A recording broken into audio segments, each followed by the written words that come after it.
Live from the WKMG Problem Solvers, this is Local 6 News at 11. The big chill's coming. Before you turn up the heat in your house, beware. You could do your family harm unless you protect yourself from what can't be seen or smelled.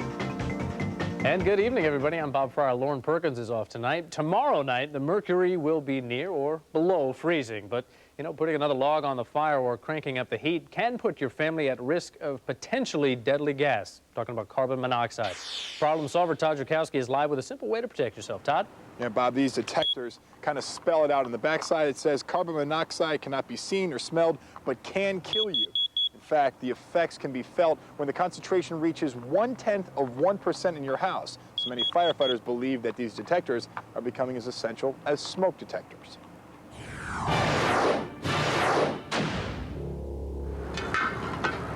Every night is like a camping trip at the Philemon house. Sadie cooks with a propane tank outside. She never uses the gas stove in the kitchen, and the heat is never turned on for fear of history repeating itself. If I take chance again to open or heat or cook, this happen again.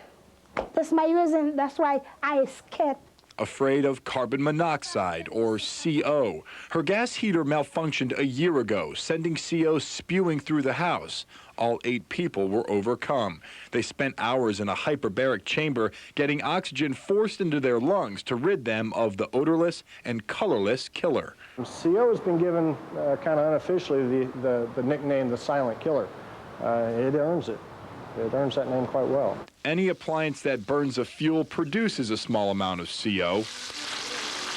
Mike Pylan tells us a carbon monoxide tester can be your lifeline.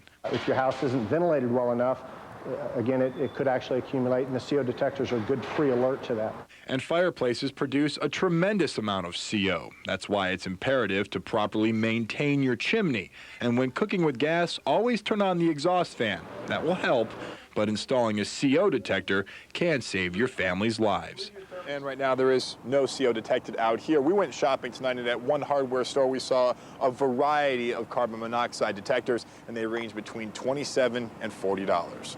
We're live in Orlando. Todd Drukowski, Local 6 Problem Solvers. And that is money well spent. Thank you, sir. The big chill still making its way to Central Florida. Tom Sorrells, of course, has the details on its arrival. Tom. Let's talk about it and see how close it is in just a second. First, I want to show you what's going on tonight with our radar. You see the activity here. Not a whole lot happening right now. Everything is already over. But the cold air is coming. Take a look at what's going on our national perspective.